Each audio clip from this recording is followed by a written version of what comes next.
अहिले दबावपूर्ण तरिकाले नेपालमा यो कानुन बन्द गराएको थियो, नेपालमा गाँजा अवैधानिक बनाएको थियो। त्यस कारणले अब त्यो कुरा उहाँहरूले अहिले बुझ्नुभयो, नेपालले पहिल्यै बुझाउन खोजेको थियो। अब बुझिसकेपछि यत्रो वर्ष जुन क्षति भयो त्यसको क्षतिपूर्ति युएनले दिनुपर्छ भन्ने मुद्दा नेपालले उठाएर जानुपर्छ। सम्पूर्ण कैदीबन्दीलाई रिहा गरेर उहाँहरूलाई समेत अब यो गाँजा वैधानिक भइसकेपछि अहिलेसम्म जेलमा राखेको क्षतिपूर्ति उनीहरूलाई अग्राधिकारपूर्ण तरिकाले लाइसेन्स दिने अथवा काम गर्ने वातावरण बनाउने, त्यो वातावरण समेत बनाउनुपर्छ भन्ने हाम्रो चाहिँ विश्व हिन्दू युवा सङ्घको तपाईँहरूलाई साथ सहयोग समर्थन सबै कुरा छ।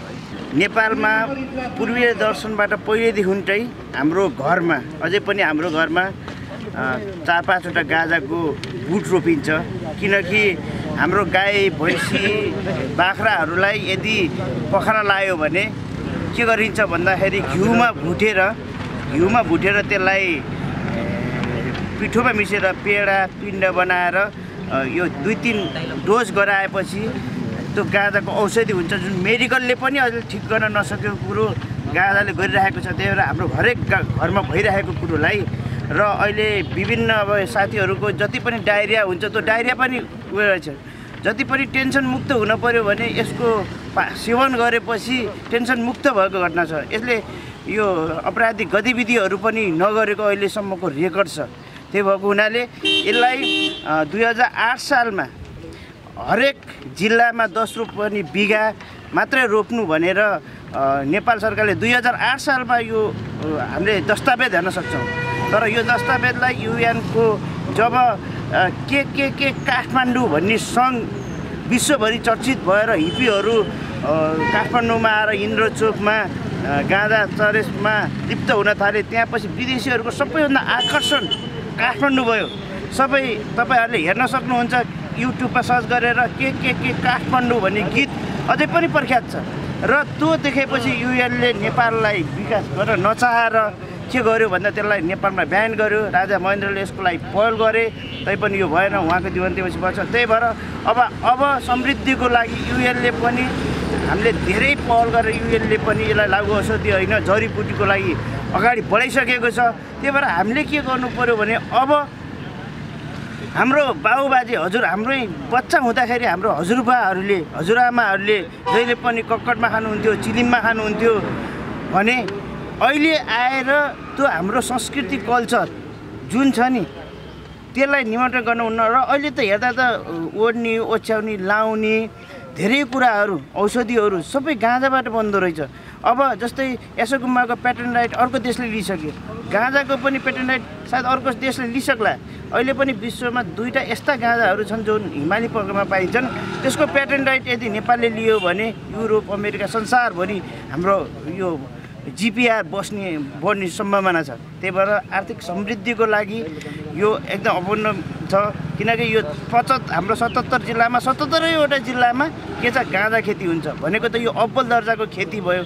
यसलाई उमार्नुपर्छ, बढाउनुपर्छ र नेपालमा धेरै विकास योजनाहरूमा लाग्नुपर्छ। म त कला मार्फत जय कला क्रान्ति भनेर विकासको अभियानमा लागेको, यो अभियानमा पनि म सरिक किन हुन आएँ भने म प्राज्ञिक जस्तो मान्छे किन सरिक आएँ, यो पनि देशको लागि एउटा गभिलो अरू ड्रिङ्क्सहरूभन्दा पनि यो अलिकति उत्तम भएको हुनाले यसको सहयोग सहकारी र अभियानमा म सहयोग हुन्छु। कसरी चाहिँ राम्रो हुन सक्छौँ, हामीले कसरी सुख पाउन सक्छौँ, हामीले हाम्रै घरभित्र गरेको यो अपराधको रूपमा लिएको छु मैले यो गाँजालाई प्रतिबन्ध।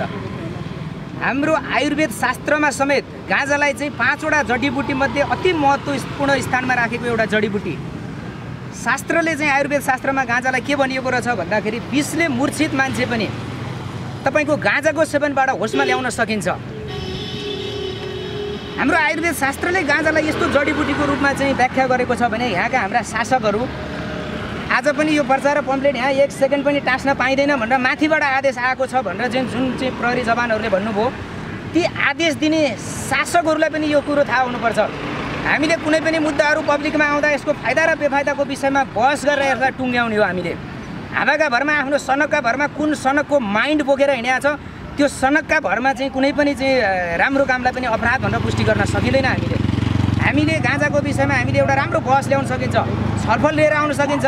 आयुर्वेद आचार्यहरूलाई चाहिँ राखेर मेडिकल सेक्टरका चाहिँ यो चाहिँ तपाईँको एलोपेथीहरूका चाहिँ मान्छेहरूलाई आयुर्वेददेखि लिएर आयुर्वेदाचार्यहरूदेखि लिएर यी सबै एक्सपर्टहरूलाई राखेर यसको फाइदा के हो बेफाइदा के हो यसका फाइदा र बेफाइदाका पक्षहरूलाई पनि उजागर गरेर हामीले यो समाजमा चाहिँ गाँजालाई स्थापित गर्न सकिन्छ।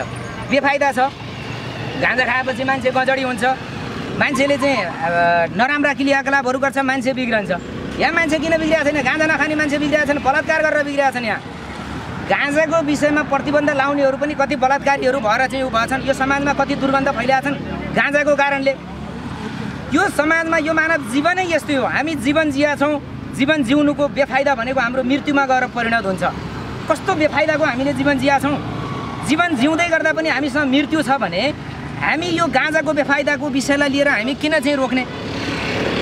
गाँजाको फाइदाको पक्षलाई लिएर काम पुरा गरौँ। गाँजाको कारणले एकजना अब हाम्रो अगाडि चाहिँ हामीले यो गाँजालाई कुन हतियारको रूपमा प्रयोग गर्छौँ?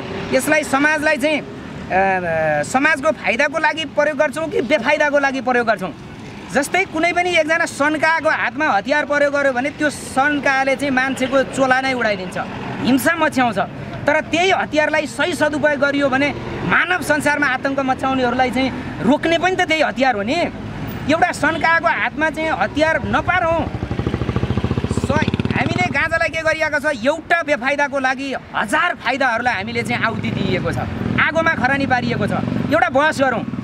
आजभन्दा 100-150 वर्ष अगाडि विदेशमा चाहिँ तपाईँको गाँजाको चाहिँ डाँठबाट चाहिँ तपाईँको जहाजको बोडीहरू बनाएको छ, हरेक किसिमका पाट पूर्जा बनाएका छन्। अब कतिपय दाजुभाइहरूलाई थाहा नभएको छ, म पनि गाँजा सेवन गर्छु। म गाँजा सेवन गर्ने मान्छेलाई पनि के थाहा रहन्छ भन्दाखेरि नेपालमा कतिपय चाहिँ ठाउँहरूमा गाँजाको विषयलाई लिएर कन्सियस मान्छेहरू रहेछन्। गाँजाका चाहिँ डाँठबाट चाहिँ 2 तला 3 तलाका चाहिँ होटल बनाएका चाहिँ प्रमाणहरू पनि भेटिएका छन्। भारतका कतिपय चाहिँ तपाईँको तीर्थस्थलहरूमा तपाईँको 1-2 किलोमिटरको चाहिँ दूरीमा गाँजाको शरबत बनाएर बेचिने रहेछ। गाँजाको महत्त्व बुझ्नेहरूले चाहिँ यो गाँजाको चाहिँ महत्त्वलाई चाहिँ अझैसम्म चाहिँ स्थापित गरेर राखेका छन्, यसलाई चाहिँ जोगाएर राखेका छन्। त्यसो भएको हुनाले गाँजा बेफाइदा गर्छ, यसले मान्छेहरूलाई लडमा चाहिँ लान्छ, यो भ्रम हो। म पनि गाँजा सेवन गर्छु, म यत्रो बेकरी व्यवसाय चलाएर हिँडेको छु, उद्यम गरेर हिँडेको छु। म गाँजा खाने जस्तो मान्छे देखिँदिनँ, मैले गाँजा सेवन गर्छु कहिलेकाहीँ। तर गाँजा एडिक्ट होइन भन्ने कुरो मैले चाहिँ अनुभव गरेको छु। म जति बेला म वाइन खान्थेँ, मलाई जति बेला पनि वाइन खाने समयमा मलाई वाइन चाहिरहन्थ्यो। तर मलाई गाँजा म दिउँसो खाना हुँदैन, मैले काम गर्नुपर्छ, खाए पनि यसलाई पर्फेक्टली खानुपर्छ।